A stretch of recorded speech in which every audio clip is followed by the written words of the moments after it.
Le rêve de la plupart des entreprises, les startups, les petites entreprises, c'est de travailler avec les plus grosses boîtes. Évidemment, une entreprise a pour ambition de croître elle-même. Mais avant d'en arriver à être un géant dans son domaine, on a toujours envie d'une certaine reconnaissance, mais également de pouvoir profiter des opportunités que peuvent offrir les collaborations avec les entreprises plus établies. En termes de référence, en termes de prestige, c'est toujours quelque chose qui attire. Mais ça peut être un grand piège. Aujourd'hui, je vais vous expliquer pourquoi travailler avec les entreprises qui sont d'une certaine envergure, lorsqu'on est au début, même quand on a quelques années, lorsqu'on n'a pas encore, comme on dit, les reins suffisamment solides, je vais vous expliquer pourquoi ça peut être dangereux, pourquoi ça peut être un piège pour vous. Si vous êtes encore une jeune pousse, si vous êtes une start-up ou même une petite entreprise et parfois même une PME, prenez de quoi noter parce que il y a des erreurs qu'on commet simplement parce qu'on n'a pas l'information et il vaut mieux essayer de ne pas reproduire les mêmes erreurs que d'autres ont commises avant lorsque vous avez la chance d'avoir l'info. On en parle tout de suite. Je suis Régis Sezim, entrepreneur multipotentiel, conférencier, formateur et artiste. Je partage avec vous sur cette chaîne du contenu propulsif pour vous aider à rêver, oser et créer. Hello les rocks, j'espère que vous êtes solides. Moi je suis en parfaite forme et je suis plein de gratitude envers l'univers. Aujourd'hui on va parler de business, d'entrepreneuriat. Comme souvent sur cette chaîne, vous savez qu'on parle de mindset, de business, de tout ce qui tourne autour du développement personnel, d'éducation financière. Et tous ces sujets-là, ce sont des sujets propulsifs. C'est pour ça que je les aborde quotidiennement sur cette chaîne.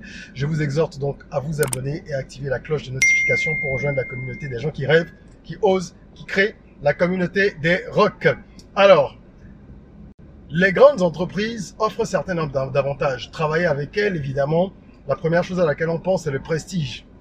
D'accord? Pouvoir dire qu'on a telle entreprise parmi ses clients, c'est très bon pour les références. Ça dénote aussi d'une certaine crédibilité de votre activité. Donc forcément, on cherche à pouvoir établir des connexions, des ponts avec ces boîtes-là. En termes de visibilité, c'est très bon. D'accord? Moi, quand j'étais dans l'agroalimentaire et que j'ai commencé à travailler avec le plus grand supermarché, on va dire l'hypermarché, qui est à Cotonou, le plus grand du pays, eh ben, ça a été un grand coup de projecteur. Surtout qu'on était les premiers dans le domaine du snacking à pouvoir intégrer cette enseigne-là qui est assez rigoureuse et qui a des critères ou des standards plus élevés que la plupart des autres distributeurs sur le marché. Donc forcément, ça ouvre des portes. Ça ouvre des portes et c'est normal qu'on ait envie d'aller dans cette direction-là. En termes de ressources, c'est également, je veux dire, de ressources, on va dire beaucoup plus en termes de, on va dire carnet d'adresse tout simplement. C'est un levier. Alors, je ne vais pas entrer dans les choses techniques, on va dire le carnet d'adresse. C'est un levier important parce que,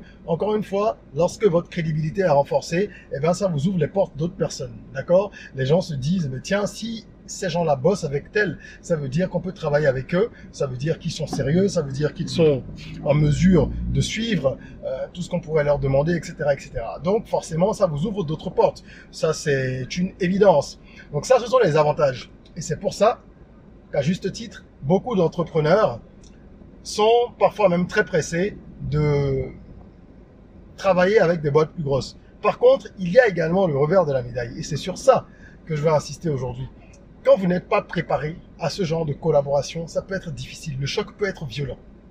Dans tous les secteurs, que vous soyez distributeur de produits, vendeur de produits, fabricant, que vous soyez plutôt prestataire, donc avec des services, ça peut être véritablement violent. Il y a des pièges dans cette collaboration-là. Et le premier piège tourne, qui est le plus important, je pense en tout cas le plus dangereux, tourne selon moi autour d'un mot clé pour les entrepreneurs, c'est la trésorerie.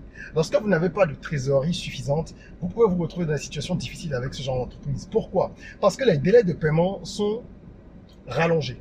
Quand vous êtes en collaboration avec des entreprises de petite taille, des entreprises de taille même on va dire modeste, qui sont plus ou moins de la même envergure que vous, bon, vous vous arrangez d'une manière ou d'une autre. Mais avec les très grosses entreprises, il faut savoir que les délais peuvent être très longs. On va passer de 30 jours qu'on connaît habituellement à parfois 60 jours, voire 90 jours. Et ça, c'est ce qui est sur le papier. Parfois, ça peut être beaucoup plus long. Ça veut dire que vous allez vendre un produit donné et on va vous demander de patienter 90 jours pour entrer en possession de votre argent. Vous vendez par exemple des jus de fruits, ok? Ou vous exécutez une prestation, disons que vous faites de la comptabilité ou que sais-je d'autre.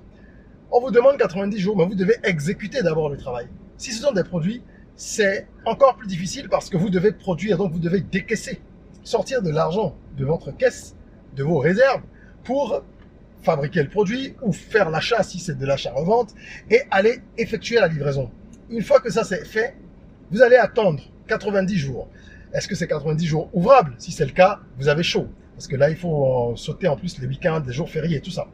Et au terme des 90 jours, si vous n'êtes pas payé, vous allez commencer à faire de la relance. Vous ne pouvez pas vous permettre de tambouriner, nanani, nanana. Je ne dis pas que dans tous les cas, à chaque facture, ça va mettre plus que le temps prévu. Parfois, vous pouvez être même soldé un peu plus tôt. Mais c'est pas évident. Là, c'est difficile. C'est lorsque vous avez une prestation en cours ou un échange commercial en cours avec un partenaire de cette envergure-là, selon ses critères, et que on vous demande d'exécuter une autre commande ou une autre prestation alors que vous n'avez même pas été payé encore. Je ne sais pas si vous voyez. L'exemple est très simple. Vous avez livré X cartons de jus de fruits pour une valeur de 500 000. Pour vous, c'est beaucoup 500 000. Vous devez attendre, disons même 60 jours. Mais au bout de 15 jours, votre produit a du succès. Donc, il est épuisé dans les rayons de votre distributeur, par exemple, et il vous demande d'achalander à nouveau. Vous allez lui dire quoi? Paye-moi d'abord. Vous pouvez pas dire ça. Surtout qu'avec les grosses boîtes, tout est contractualisé. Donc, vous connaissiez le contrat avant de commencer. Et à ce moment-là, vous vous retrouvez dans une situation difficile parce qu'il vous faut produire à nouveau, il vous faut dépenser de l'argent à nouveau pour pouvoir répondre à cette demande, et vous allez avoir 2, 3, parfois 4 factures qui vont être, je dirais pas en souffrance parce que c'est même pas le cas, c'est contractuel, qui vont être, on va dire, dans le circuit, comme on dit, en train de tourner, et vous allez attendre les remboursements, enfin les paiements, pardon, qui vont intervenir à un moment ou à un autre. Pendant ce temps-là, vous avez donc des tensions de trésorerie parce que vous devez payer les salaires, vous devez payer le loyer, l'électricité, tout ce qui va avec. Donc, la boîte doit continuer à tourner. L'opérationnel, ben, c'est l'opérationnel. Et vous devez pouvoir gérer tout ça de front. Si vous n'avez pas suffisamment de réserve, de trésorerie, de liquidité, ça va être compliqué pour vous. Vous allez vous retrouver dans une situation où on dit souvent, j'ai beaucoup d'argent dehors, j'ai beaucoup d'argent dehors, les gens me doivent de l'argent.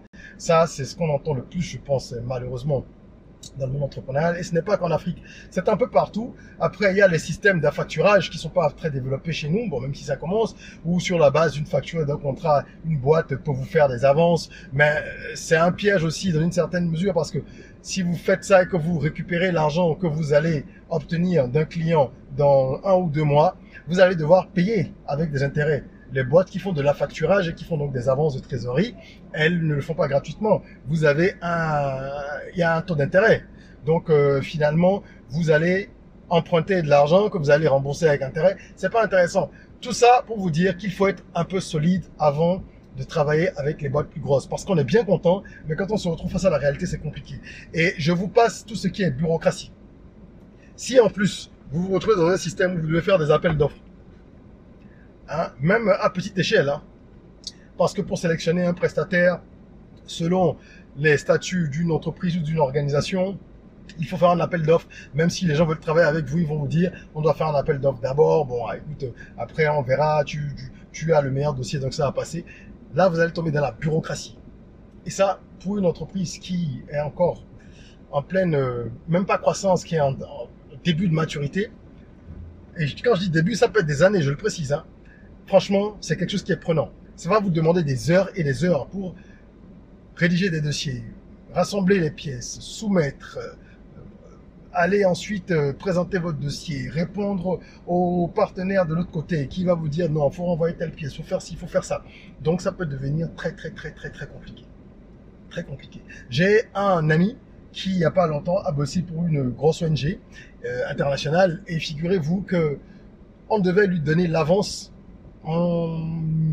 je dirais pas de milieu de contrat, mais bref, après, je crois, les 2-3 premières semaines, quand il aurait déposé le rapport de la mission à mi-parcours, ou un peu avant mi-parcours, il devait avoir 50%. C'est-à-dire que pour le boulot, on ne lui payait rien comme avance. Il se démerde, alors qu'il devait, c'est du service, mais il devait se déplacer avec ses équipes dans le pays, aller dans différentes villes, donc il fallait loger les collaborateurs, gérer le déplacement, les défraiements. Il a dû avancer tout ça. Figurez-vous qu'il n'a pas reçu l'avance quand il a déposé le rapport. Ce sont des choses fréquentes. Il a fini par déposer le rapport final au bout d'1 mois et demi, je pense, de mission. Et il a attendu 3 mois pour être payé. Ils ont fini par le payer intégralement, mais plus d'1 mois et demi après qu'il ait déposé le rapport final. C'est hallucinant. Hallucinant. Et là, on parle de 8-9 millions. Donc, il a engagé des frais à hauteur de 2-3 millions, je pense, pour tout ce qu'il avait à gérer. Finalement, oui, la marge est intéressante. Mais si vous n'avez pas la capacité de préfinancer tout ça, c'est pas la peine. Donc, moi, je veux attirer votre attention surtout sur ça. Parce qu'on va vous demander des efforts.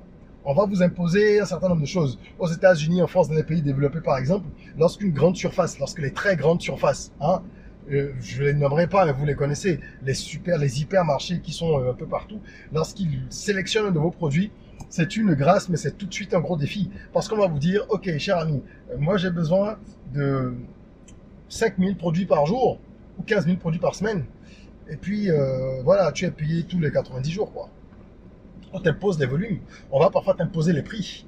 Même dans les services, on fait ça parfois. On te dit, ah non, écoute, nous, notre budget, c'est ça, donc tu dois t'arranger avec.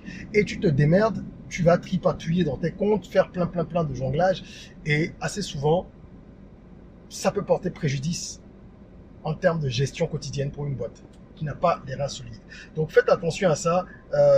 Ce que moi, je voudrais vous suggérer, parce que les retards de paiement, au-delà de ce qui est déjà contractuellement long, ils sont fréquents. D'accord? Le temps que vous passez aussi à gérer tout ça, le stress que ça génère, les pertes financières aussi, parce que vous allez peut-être parfois emprunter de l'argent pour exécuter un marché. Vous allez rembourser donc cet argent-là avec un intérêt. Il faudrait avoir une marge suffisamment importante pour s'engager dans tout ça. Moi, je veux juste vous inviter à la vigilance. Ne vous dites pas que tout ce qui a l'air intéressant, parce que c'est une grosse boîte, il faut le prendre. Comme on dit, tout ce qui brille n'est pas de l'or. Et c'est à vous d'avoir suffisamment de recul et d'esprit d'analyse pour pouvoir, au cas par cas, décider si telle collaboration avec telle boîte est intéressante ou s'il vaut mieux passer son tour, attendre de mûrir un peu, de grossir, d'avoir des reins plus solides pour pouvoir faire X ou Y. Donc, c'est un peu ce que je voulais partager avec vous aujourd'hui. Mon conseil, c'est un peu ça.